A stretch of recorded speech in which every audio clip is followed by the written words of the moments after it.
How do you get to the UFC? He clipped him behind the head. That's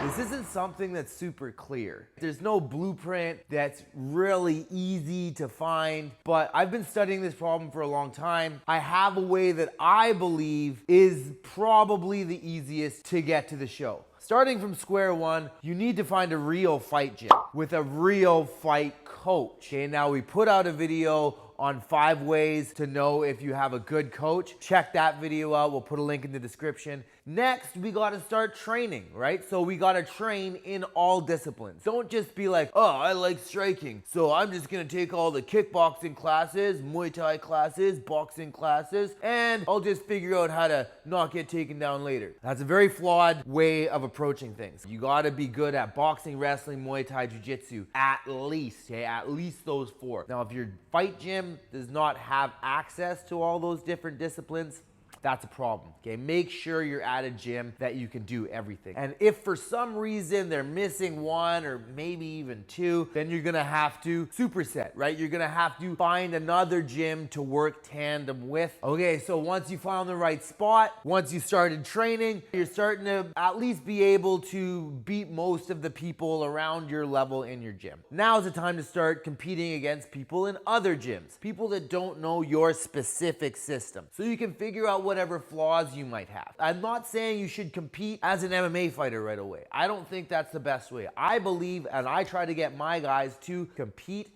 as a specialist. So that means taking on jiu-jitsu tournaments. If you can get access to wrestling tournaments, it's not the easiest thing unless you're part of an actual wrestling team. But if you have access to that, compete in freestyle wrestling or even Greco-Roman wrestling. Compete in amateur boxing, amateur kickboxing. Compete in all these specific disciplines because there's just gonna be less information that you have to decipher, and it'll be a little easier off the bat to just focus on one thing in competition at a time. Once you've started to do well at these jiu-jitsu tournaments, do well in these kickboxing tournaments, and so on and so forth, now it's time to make that next step. The next step would be amateur MMA fighting. As an amateur, I'm not huge on getting my guys to just fight easy fights. When I was growing up, my coach kind of chucked me to the wolves. Unfortunately, there was no such thing as amateurs, so he chucked me to the wolves as a pro, and it completely wrecked my record. It took me a lot of work to overcome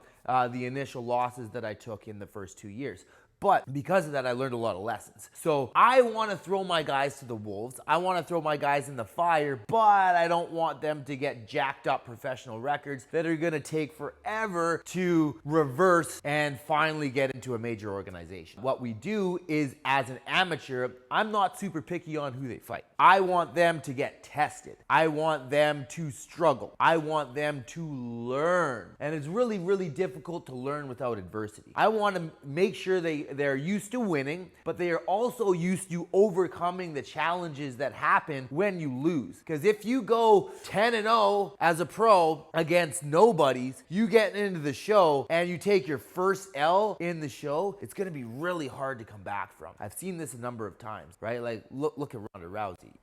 Dunzo, right? So I test them as an amateur. I want to get them really hard fights, not immediately. I'll start them off somewhat slow against guys that have like 0 fight or just 1 fight or 2 fights. But after that, if the guy's good and my guy's also good, but it's going to be a big test for him, I don't care. I'll chuck him in there, throw him in the fire, see if he gets burned up or if he becomes fire hardened. Because not everybody is meant to be a professional fighter, and we need that adversity to make us strong. One of the ways I do this is I'm trying to get all my guys to go to IMAF, right? I'm not sure if you've heard of the International Mixed Martial Arts Federation. It is epic. They have world championships, European championships, Pan Ams. It's very much modeled after amateur boxing, amateur freestyle wrestling, same type of circuit. If you're participating in IMAF, you're able to fight people from all over the world, right? You can go to the world championships, which are often held in Bahrain, and you're fighting the Irish,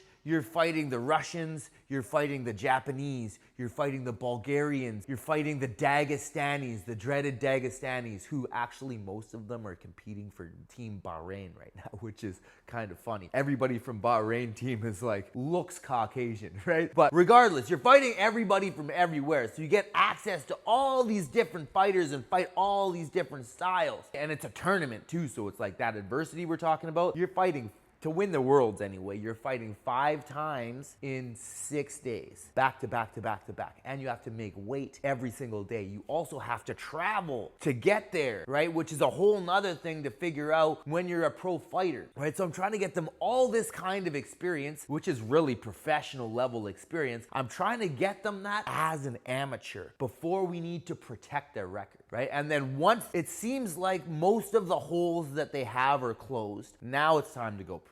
As soon as we turn pro, every single fight matters. And it mattered before, like you can get hurt, but it doesn't matter the same. ONE FC, UFC, Bellator, PFL, none of these guys care what your amateur record was like. They care what you've done as a pro. Every single fight as a pro will never leave your record. You need to make sure that you have at max, maybe 2 losses max on your pro record. Ideally, we want to O in the loss column. So your first 3 or 4 fights, I'm trying to get my guys to fight cans, right? To have the easiest fights possible. I don't need to test them in the same way that I was testing them in the amateurs because they've passed the tests already. So now let's just get some numbers. 3 or 4, maybe even 5, but you probably after 4 wins, you're not going to be able to find willing cans to fight you. So let's just say 3 or 4. After 3 or 4 wins, right? You're 3-0 or 4-0. Now it's time to get a manager. Okay, we need somebody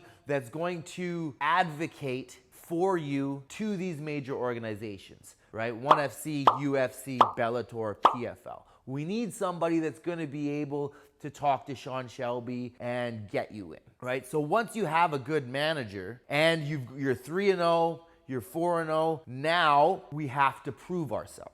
Okay, nobody cares if you beat 4 cans. It's good to see those numbers, but nobody really cares. The majors are needing to see names. Once you've taken out those 4 guys, you want to take out the best guy in your area. Could be locally, likely regionally. Here in Canada, we have provinces. I'm in the province of BC right now, so I would try to get my guys to take out the best guy in BC. Then you could be like, yeah, I'm the best guy over here. After that, right, now we're 5-0, then we take out the best guy in the country. You find that other guy in your country that's on that upward trajectory, right, that's probably being looked at by the majors, and clap him, steal his thunder. Everything he's just done, you take it from him. It's a hard game, but that's the game, okay? You got to take it from that dude, and then it'll be you. This is essentially what Rory McDonald did to me. I've modeled a lot of this method after personal experience, but also studying other people such as Rory McDonald. His rise to the UFC was just perfect. His coach David Lee did an amazing job. So you take out the #1 guy in the country, and now you are the #1 guy in the country. Okay, we're 6-0 now. It's possible that you'll get signed to the UFC at 6-0. Ayman Zahabi did it, but he's also Faraz Zahabi's little brother. So if you don't have that kind of star power behind your name, it's probably going to take a little more than 6. Once you beat those 6 guys, you took out the #1 guy, now you got to beat the vets. So we're looking to find people that have come out of these major organizations. Aging fighters or fighters that are kind of on this trend. They were doing this for a long time, they got to the show, they stayed in the show, and now they're out of the show and they're on a slight decline in at least momentum, if not even overall fighting abilities. Those are the guys we need to take out. Those old lions, okay? The young lions have to eat the old lions in order to become that star. So we need maybe 2 or 3 of these old lions, okay? And once we do that, you should be in. And if you have the right team behind you, if you have the right management, and you've gone now to 8-0, to 9-0, now it's time to get in. And how you get in may differ depending on the organization. Some organizations will pull you right into their main show, but organizations like the UFC have these kind of feeder channels that they draw from. Okay, so I ended up getting in through the Ultimate Fighter. That was the vessel at one point. I believe it's still in operation, although they do mainly now use the Contender Series in order to bring their talent in. You get that shot in Contenders. When you go on there, you have to stunt on the dude. It's not necessarily just about whether you win or lose, because especially organizations like the UFC, they want people to sell tickets. Having a good personality helps, but fighting in an exciting manner, you're willing to take some risks, or you do amazingly exciting techniques. You knock people the out, or you choke people the out in like a really dynamic way. They like knockouts better than chokeouts, I believe. If you're a submission guy, you gotta be super nasty, okay? And you should definitely employ ground and pound if you're a submission-based guy. Number one, for your own likelihood of winning, but also because UFC fans wanna see violence. They don't wanna see technical grappling. There's some appreciation for that now after a few years, but still the majority of fans out there just want to see people get messed up, right? So you got to be out there messing people up, wrecking people, elbows, knees to the head kicks, big slams. They love big slams. Okay, put on an exciting show and win. And then if you're able to do that, you're in.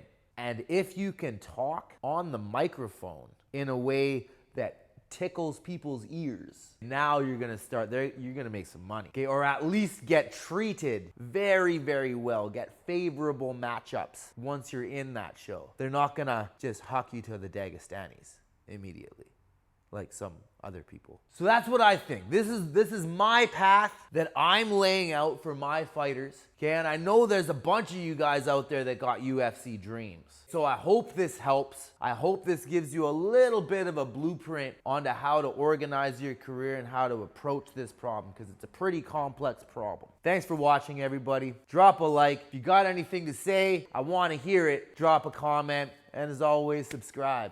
Peace out. One love.